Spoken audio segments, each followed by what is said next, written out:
Bonjour à tous et bienvenue sur la chaîne d'Edwin. Aujourd'hui, on est là pour la troisième partie du développement du lecteur de musique en Rust avec Nicolas.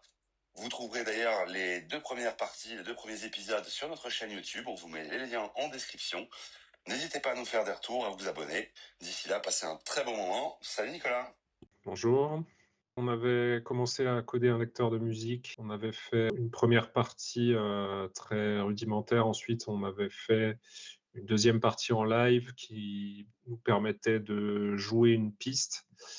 Alors, si je peux faire la démonstration de ce qu'on avait.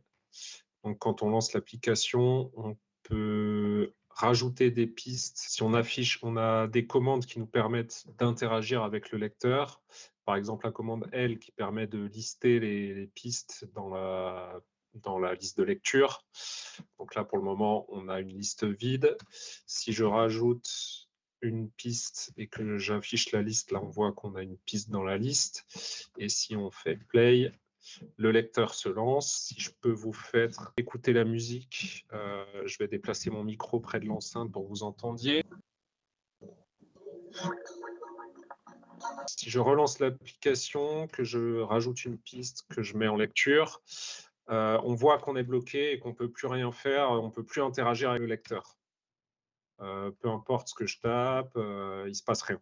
Le problème, c'est que donc, on a un main qui est le programme qu'on lance, qui est compilé et qui est lancé, qui consiste en une boucle infinie qui demande en boucle à l'utilisateur de saisir une commande et qui quitte lorsque l'utilisateur saisit la commande de sortie, qui est Q. Mais quand on fait play, donc on a instancié un lecteur au début du main, ici. Et quand on fait play, on instancie un stream et un sync, donc qui sont des objets qui sont spécifiques à la librairie audio qu'on utilise, qui est Rodio. Donc ça, on peut le voir dans le cargo.toml. Donc là, on voit qu'on a une dépendance sur Rodio. Je ne sais pas si c'est comme ça que ça se prononce. En tout cas, c'est comme ça que je le prononce. Et donc, on instancie ces deux objets qui permettent de diffuser de la musique. On récupère la première piste de la playlist et on rajoute cette piste dans le sync et on dit au sync de se mettre en sommeil jusqu'à la fin de la piste. Et cette méthode est bloquante. C'est pour ça qu'on est bloqué quand on lance la lecture. Alors, avant de s'attaquer à ce problème précis, l'objectif, ça va être d'utiliser des primitives de concurrence qui sont mises à disposition par Rust pour avoir en même temps cette boucle infinie qui s'exécute, qui permet de saisir des commandes et d'interagir avec le lecteur. Et en même temps, en parallèle, la méthode play qui s'exécute et qui diffuse de la musique. Et donc, on va parler de concurrence et on va aussi parler pas mal de gestion de la mémoire. Alors, pour commencer, avant de faire de la concurrence, je propose déjà de faire un refactoring parce qu'on n'a pas envie d'instancier un stream et un sync à chaque fois qu'on fait play. On peut stocker ça dans le player. Donc ça, on peut le déplacer dans le constructeur, qui est la fonction new. Et donc, on va stocker le sync. Le compilateur Rust me dit qu'il n'y a pas de champ sync. Donc, je peux créer le champ. Et là, dans la méthode play, je peux dire que j'utilise le sync du player. Donc là, j'ai plus d'erreur de compilation. Je peux enlever ces imports qui ne servent à rien.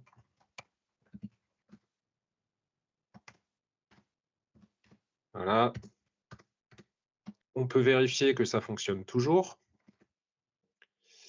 Donc, je vais remettre le son sur les enceintes. Et donc, si je lance l'application, que je rajoute une piste et que je fais play, cette fois-ci, il n'y a pas de musique. Et ça, c'est dû à un problème. Donc, en fait, tout ce qu'on a fait, c'est déplacer l'instanciation du sync dans le constructeur et stocker le sync pour pouvoir l'utiliser après.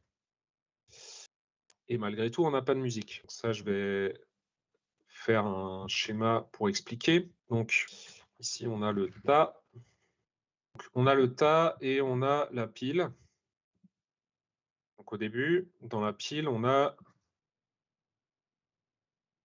le main.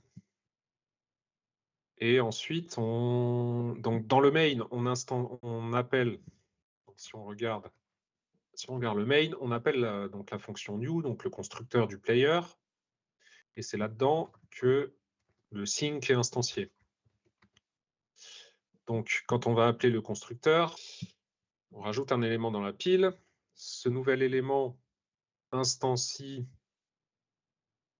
dans le tas le sync et le stream. Alors, tout ça est contenu ensuite dans le player. Alors, pas tout. Là, on a le player qui contient ces deux champs. Le stream, il est là, et le sync est passé au player. Et ensuite, on sort du constructeur. Et donc, en Rust, quand une frame de la stack, donc ça, j'ai pas mis que c'était la stack. Quand un élément est supprimé est sorti de la stack, donc en fait, quand on sort d'une fonction, donc là, on sort du constructeur, de new, les objets qui sont stockés en mémoire, qui ont été stockés dedans et qui sont contenus dans la stack sont supprimés. En l'occurrence, je pense que le player, en fait, je pense que... Alors, il doit y avoir des choses stockées dans le tas, mais en l'occurrence, le player est stocké, il est d'abord instancié dans le new, dans la stack, et le new le retourne au main. Le new retourne le player au main, et donc le sync fait partie du player, et le stream, lui, il vit dans le new, dans la deuxième frame de la stack. Donc ensuite, quand on sort du new, le player, lui, appartient au main, donc il survit. Par contre, le stream, il se fait nettoyer avec l'élément de la stack. Donc, il est supprimé. Et donc, le stream a été détruit automatiquement. Et c'est pour ça que la musique ne fonctionne plus si on stocke le sync dans le player. Donc, pour que la musique fonctionne toujours, il faut maintenir le stream en vie. Et donc, pour ça, on peut le stocker lui aussi dans le player. Donc, encore une fois, on me dit que le champ n'existe pas. Je crée le champ. Et tout fonctionne. Et donc là, on va pouvoir refaire un test avec la musique.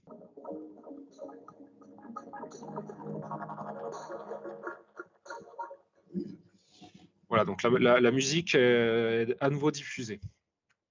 Donc ça, c'était le premier refactoring. Ensuite, maintenant, ce qu'on veut, c'est pouvoir interagir avec le player quand il est en train de diffuser de la musique. Donc pour ça, alors déjà, une première chose, c'est qu'au lieu de simplement récupérer la première piste de la playlist, plutôt que de diffuser juste la première liste de la playlist, on peut boucler sur les pistes. Donc for track in playlist.iter et on met ça dans la boucle. Et ça ne sert plus à rien. Et voilà. Donc là, on va avoir toujours le même problème. Si je rajoute une piste, que je fais play, on est bloqué, on ne peut plus rien faire.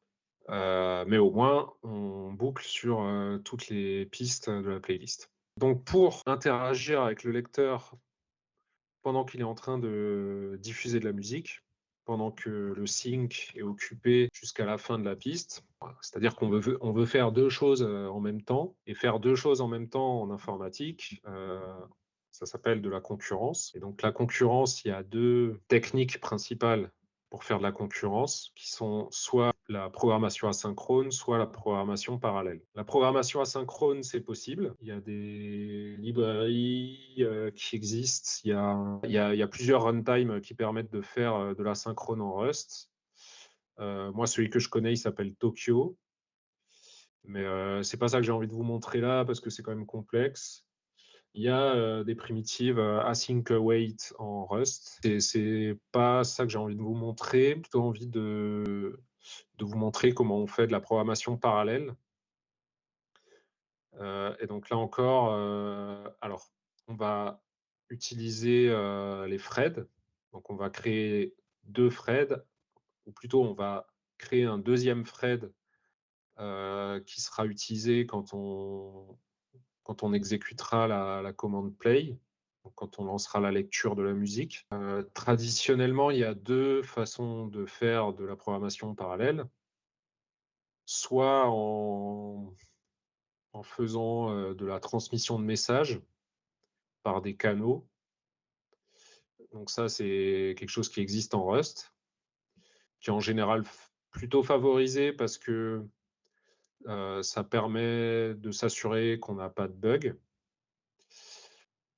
Ou alors, il y a partage de mémoire, pour appeler ça comme ça. Donc en fait, soit vous avez 2 threads qui communiquent en s'échangeant des messages et en ayant chacun leurs objets de la mémoire qu'ils utilisent. Donc ça, c'est la transmission de messages. Soit on partage les objets en mémoire, c'est-à-dire que chaque thread va accéder de manière concurrente aux objets dans la mémoire. De prime abord, c'est plus simple parce qu'on n'a pas à utiliser tout un tas de structures pour transmettre des messages.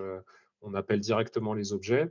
Mais par contre, il y a tout un tas de risques avec ça. Quand on fait ça d'habitude dans d'autres langages, quand on partage des objets en mémoire, on a des risques, et notamment des risques de race condition, qui sont des cas où différents threads accèdent aux mêmes objets mémoire à des moments où potentiellement les objets en mémoire ne sont pas forcément dans un état cohérent. Et donc ça peut mener à des failles de sécurité, et Rust a tout un tas de choses propose tout un tas de choses pour faire ça de manière sécurisée, pour tout un tas de choses qui permettent d'éviter les bugs et les failles de sécurité. Donc je propose qu'on explore le partage de mémoire. Alors pour ça, donc déjà, cette boucle, on va la lancer dans un thread séparé. Donc en Rust, tout ce qui est dans thread, toutes les primitives qui permettent d'interagir avec les threads sont dans le module thread, et la méthode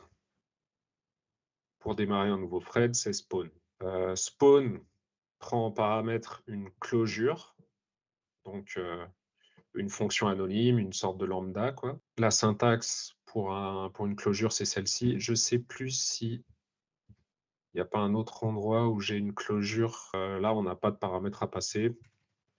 On déplace directement le code de la boucle dans le thread.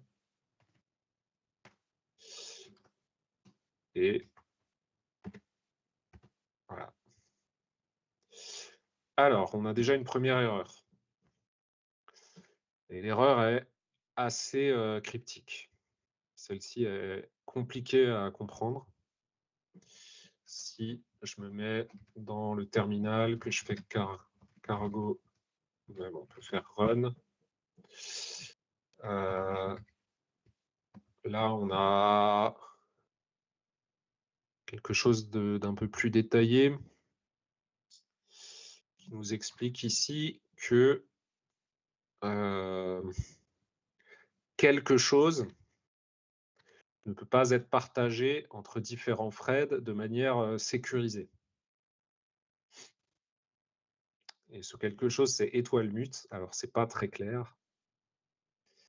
Et on nous parle de traits. on parle du trait sync. Donc, je rappelle que les traits en Rust, c'est une forme d'interface. C'est pas très clair. Ça nous parle du player, donc on peut deviner que c'est au niveau du player que ça se passe. Donc, pour déjà dégrossir, ce qu'on peut faire, c'est faire en sorte que le self ne soit plus dans la closure. Donc déjà, ce qu'on peut faire, c'est récupérer des références vers la playlist et vers le sync. Donc, on crée une variable playlist qui sera une référence vers self.playlist. Et on fait pareil avec sync.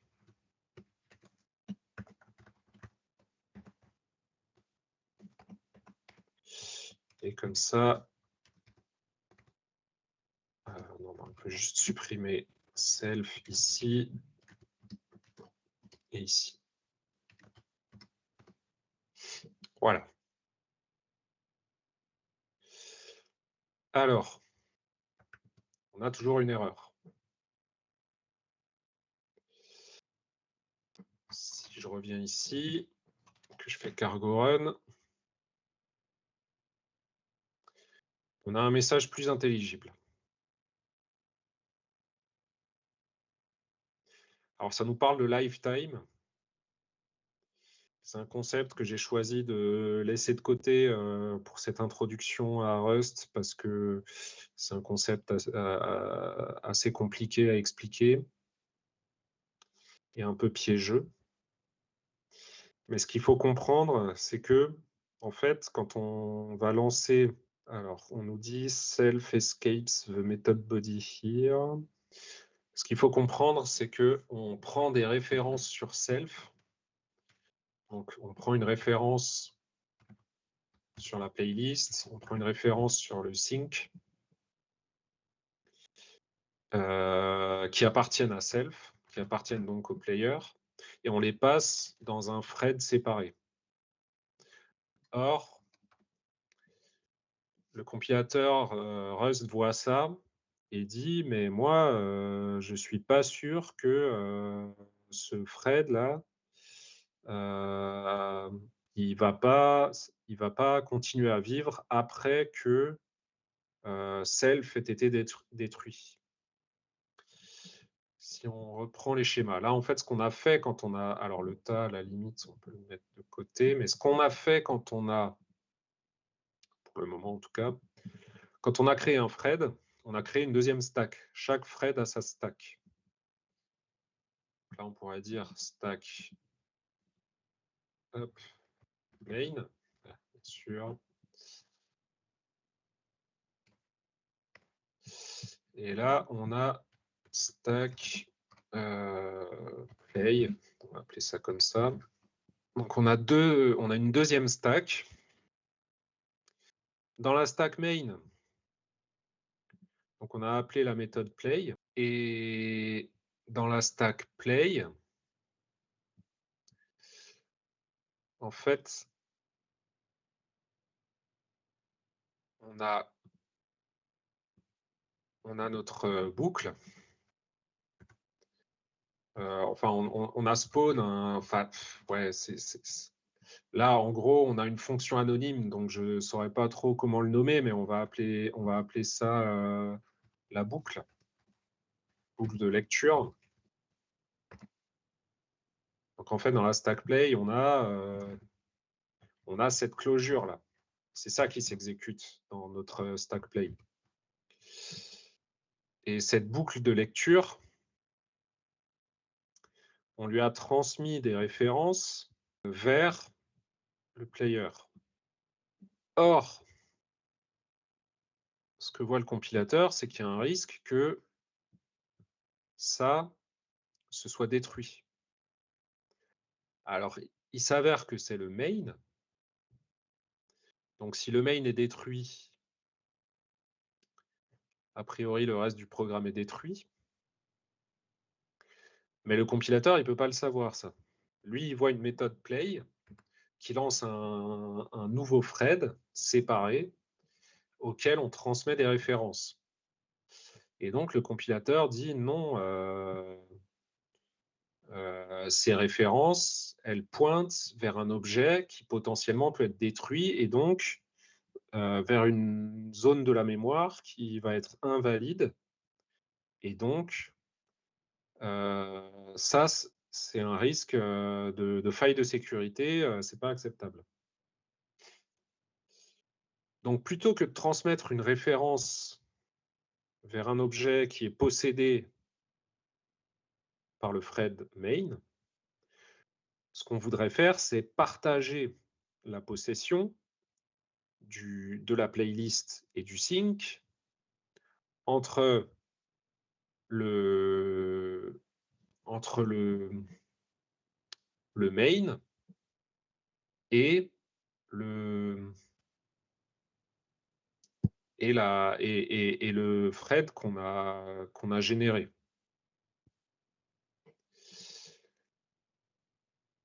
Alors comment dire, c'est contraire au principe de Rust, qui est un des principes de base de Rust, qui est que une donnée qui est stockée en mémoire ne peut avoir qu'un seul possesseur en même temps.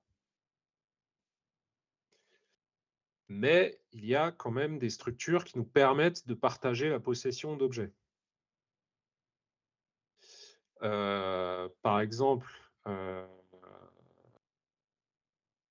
si on se réfère à Python, quand on instancie des objets et qu'on y fait référence à différents endroits d'un programme, en fait, chaque fois qu'on crée une référence vers un objet en Python, il y a un compteur qui est incrémenté.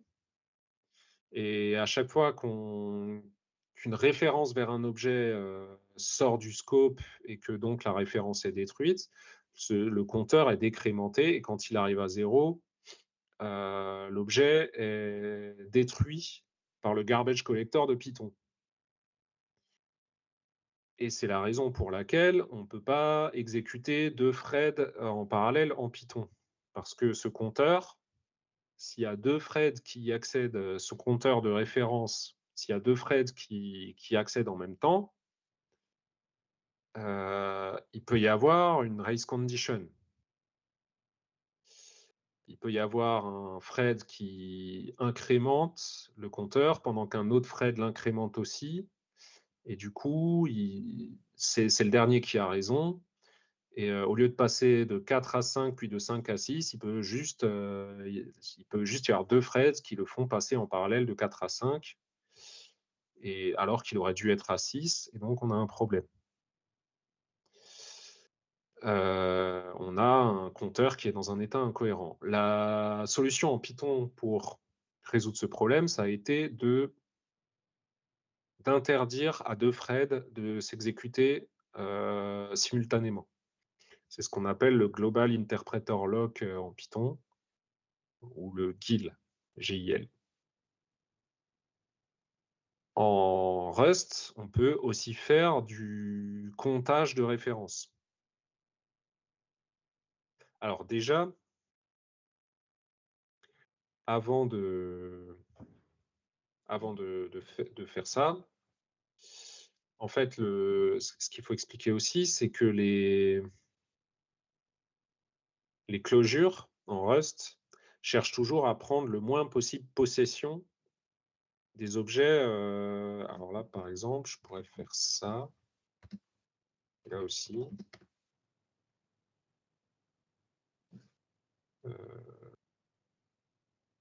Alors, je ne veux pas faire de clone, parce que je ne veux pas avoir un clone de ma playlist. Donc, je suis obligé de faire des références.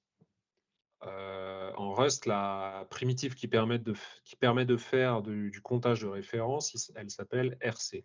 Donc, ma playlist, je vais la mettre dans un RC. Alors, je n'ai pas accès à RC.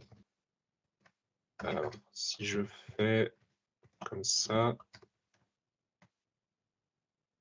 toujours pas accès à RC, c'est pas RC non plus. OK. RC. Voilà, là j'ai accès à RC, donc je vais l'importer.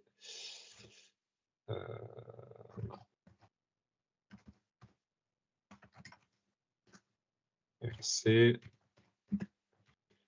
Là, créer un RC. Par. Et donc là,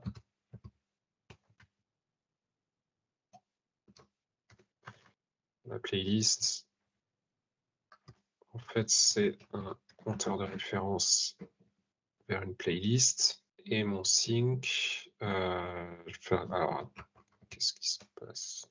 Ah oui, bien sûr. Donc, mon RC, il faut que j'appelle new. Et pareil avec le sync, c'est un RC de sync.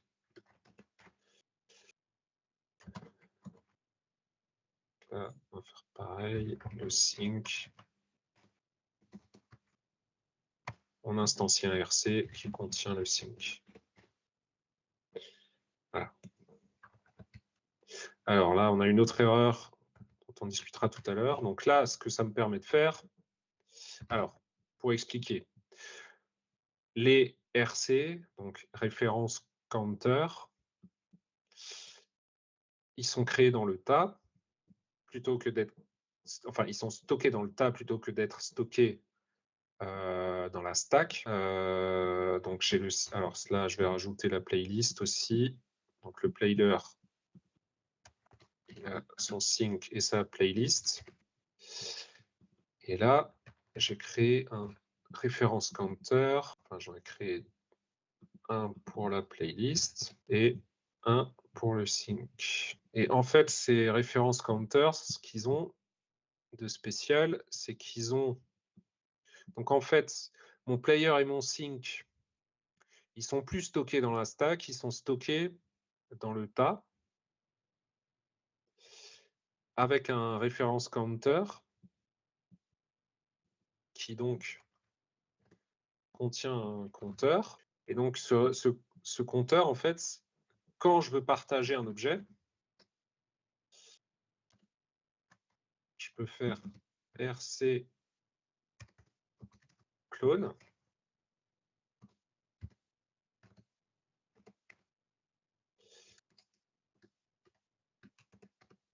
Voilà. Et la même chose ici.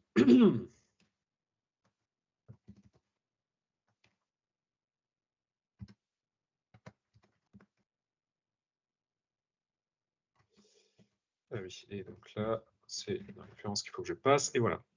Et donc là, ce que je peux faire, c'est dire que je déplace les objets. Donc move, c'est-à-dire que plutôt que de transmettre des références vers la playlist et vers le sync, je transmets les objets. C'est-à-dire que, en fait, playlist, sync, ça va être des nouveaux objets qui vont être envoyés au Fred. Et donc, en fait, quand on appelle clone, ce qui se passe, c'est qu'on ne va pas cloner la playlist.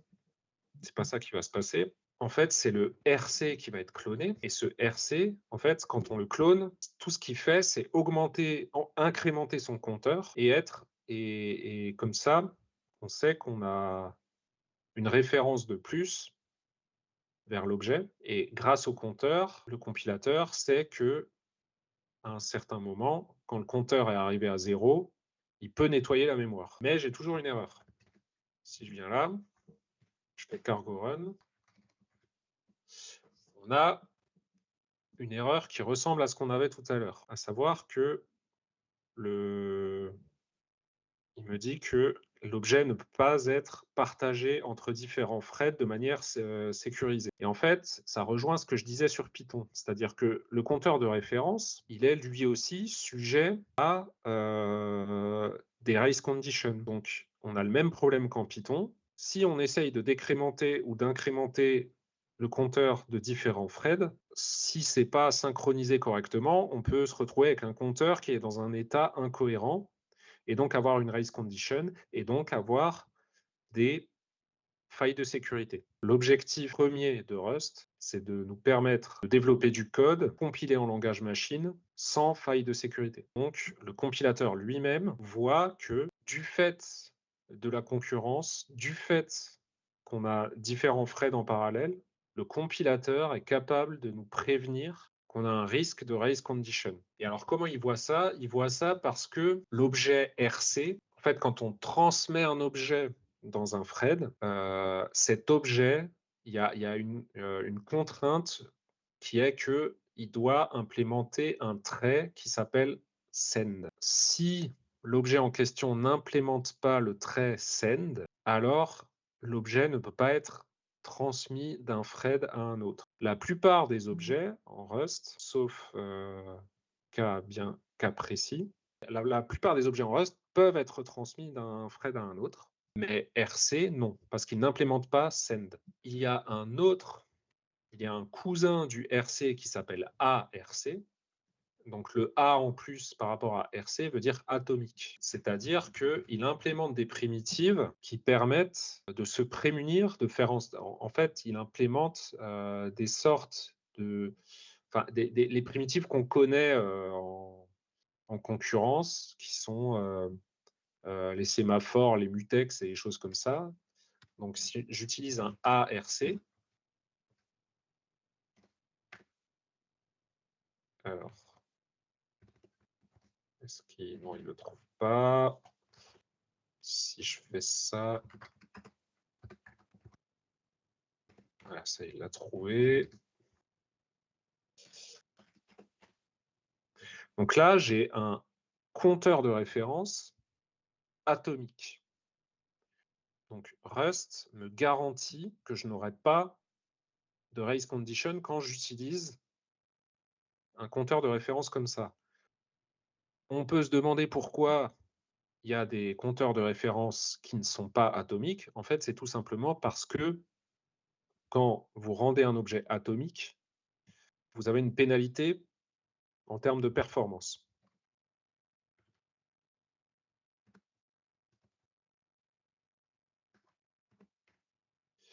Et là, toutes les erreurs que j'avais dans ma méthode play ont disparu. Parce que j'utilise l'objet ARC, Atomic Reference Counter, qui lui implémente le trait send. Alors, si je viens ici, non, alors, hop. Si je vais dans la standard library et que je cherche le arc, alors si dans Tray Implementations, on voit qu'on a bien le trait send qui est bien implémenté par ARC. Alors que si je cherche RC, donc le référence counter simple, dans les tray implementations,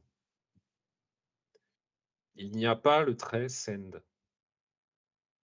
Et donc c'est comme ça que le compilateur Rust voit que un objet est thread safe ou pas. Bon, maintenant, il reste toujours une autre erreur qui est que la playlist, alors, un détail qui devrait,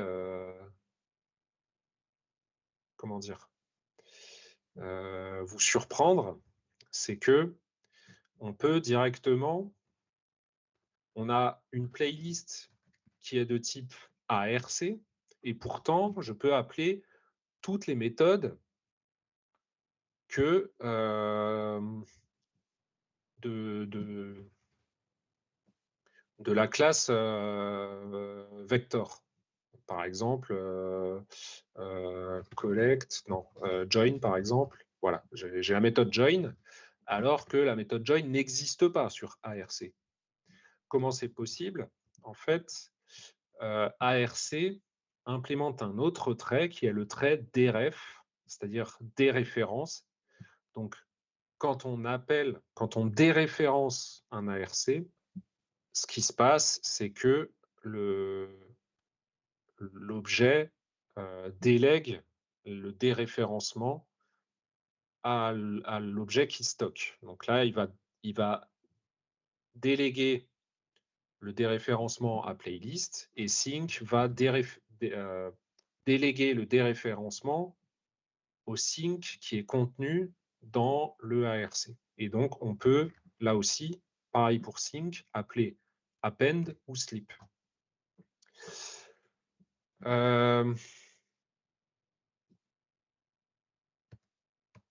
Mais on ne peut pas appeler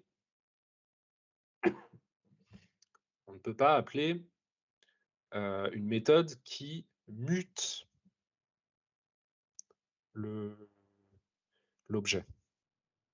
Et donc ça, en fait, les objets comme ça qui implémentent des refs, donc qui est le trait qui délègue, donc qui contient la méthode délègue et qui donc cette méthode, quand on déréférence un objet, c'est-à-dire quand on fait objet point quelque chose, derrière, en coulisses, le compilateur, il appelle la méthode deref.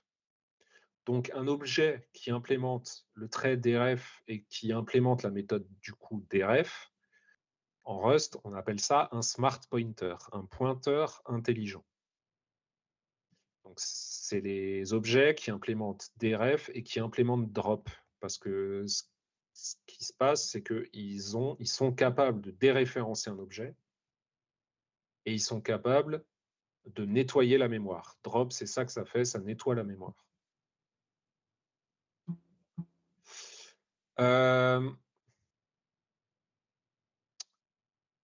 Je réfléchis.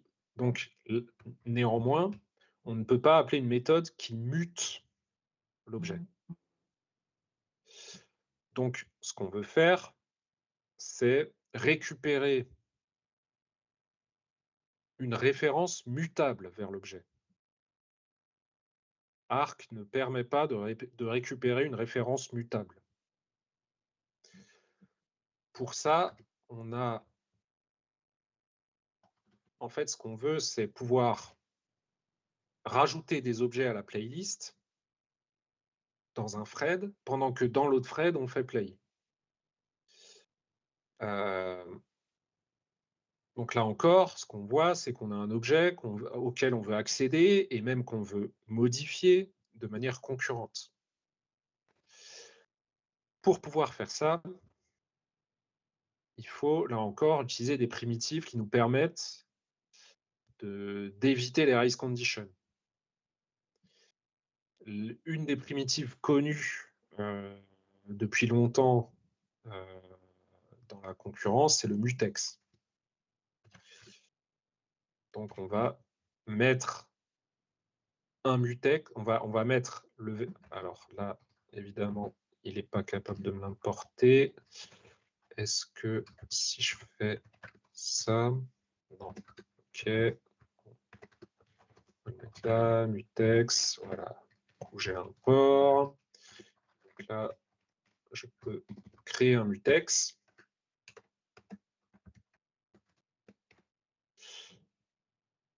Et donc, il faut que je dise que ma playlist est un compteur de référence qui contient un mutex. Et là, par contre, j'ai plus directement accès à la playlist. Si je veux accéder à la playlist, il faut que j'utilise une primitive de mutex qui est lock.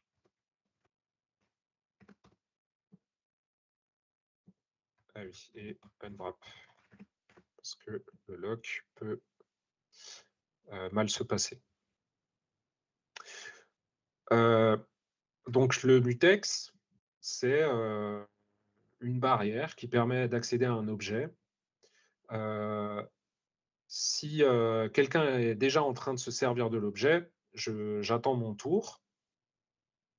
Et quand l'objet est libéré, quand le lock, donc il y a un verrou qui est posé sur l'objet, à chaque fois qu'on va accéder à l'objet, on va poser un verrou. Donc, je pose mon verrou, je peux accéder à la playlist et je peux faire push. Et quand, là encore, si on regarde la documentation sur Mutex, ah tiens, alors non, ça c'est les impléments. Alors on ne le voit pas ici. Qu'est-ce que ça me renvoie ça? Alors on a un Mutex Guard. Est-ce que le Mutex Guard, on voit? Est-ce qu'on va le voir ici? Implementation, voilà. Donc quand j'appelle drop, je récupère un Mutex Guard, donc un verrou, on peut dire. Quand j'appelle lock sur l'objet, je récupère ce verrou, et ce verrou implémente drop. Donc c'est-à-dire que il implémente un mécanisme particulier quand il sort du scope, quand il est nettoyé de la mémoire. Et quand il est nettoyé de la mémoire, ce qu'il fait, c'est qu'il libère le verrou et il permet à celui qui attendait d'accéder à l'objet. Donc là, c'est pareil, la playlist, il faut que je pose un verrou pour y accéder. Et après, je peux itérer dessus. Que se passe-t-il? Ah oui, il me manque le unwrap. Voilà. Et là, je n'ai plus aucune erreur de compilation. C'est-à-dire que tous les problèmes que j'avais parce que j'avais 2 threads en parallèle qui s'exécutaient et que j'avais des risques de race condition, je les ai tous résolus grâce au compilateur. C'est le compilateur qui m'a prévenu que j'étais en train de faire des choses qui sont risquées en termes de sécurité. J'étais en train de risquer d'avoir des failles de sécurité. Et donc là, si je lance l'application, je peux... Ah, non, c'est pas ça que je voulais. Hop. Voilà. Je peux rajouter une piste dans ma playlist. Je peux lancer la musique. Ah, j'ai un panique. Ah, d'accord. Bizarre.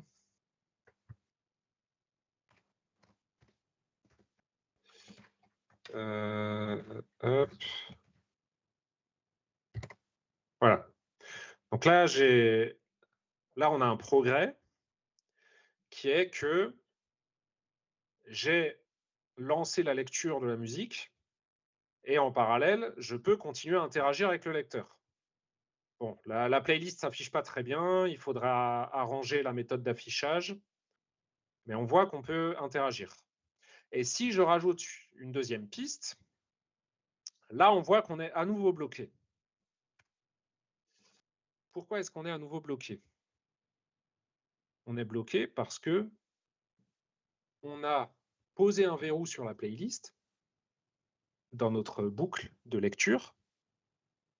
Donc ce verrou reste actif tant qu'on est sur la boucle de lecture. Et donc quand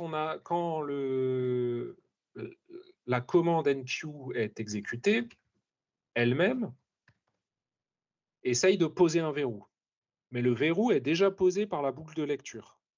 Donc, la commande d'ajout de piste dans la playlist, elle se retrouve mise en attente et elle se retrouve bloquée. On est bloqué. Jusqu'à ce que le verrou qui est posé par la boucle de lecture soit libéré. Pour éviter ça, plutôt que de garder un verrou pendant toute la lecture, ce qu'on peut faire, c'est utiliser non pas un vecteur, mais une file. Et plutôt que d'itérer sur ce vecteur, on peut utiliser une file dont on va dépiler les éléments au fur et à mesure. Et donc en Rust, la structure de données s'appelle, alors c'est vecdeq. Voilà, vecdeq.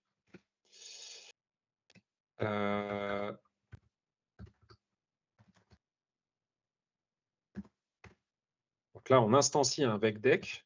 Là, plutôt que push, il faut appeler pushback. Et ce qu'on peut faire dans le thread, c'est au lieu de faire un for, on peut faire un while.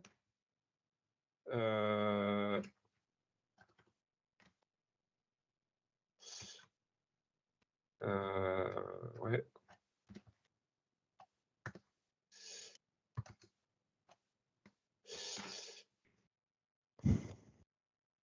On a une file.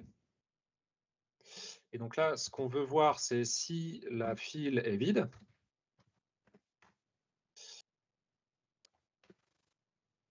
On récupère un élément dans la file. Donc, on fait dans playlist, justement, playlist.lock unwrap pop front. Donc ça, ce sera ma track. Voilà.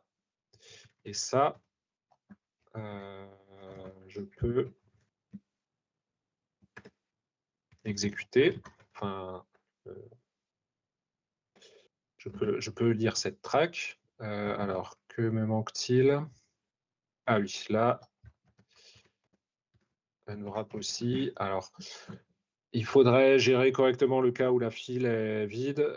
Pour gagner du temps, on va juste appeler unwrap pour les besoins de cette présentation. Là, on a de nouveau plus de message d'erreur. On a un warning parce qu'on a supprimé RC, donc on enlève l'import. On n'a plus aucun warning. Et là, si je lance le lecteur, je rajoute un élément, je fais play. Ah, je n'ai pas de musique. Alors, est-ce que c'est popback qu'il faut que je fasse?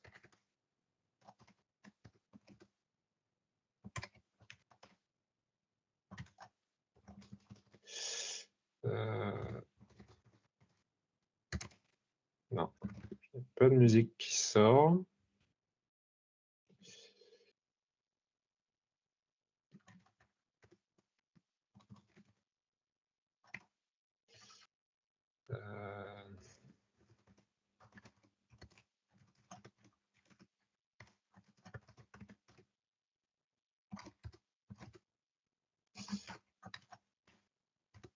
Ouais.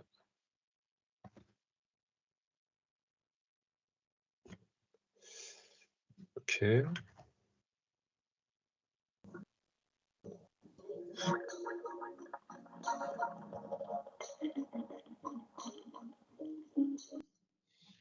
La musique est toujours.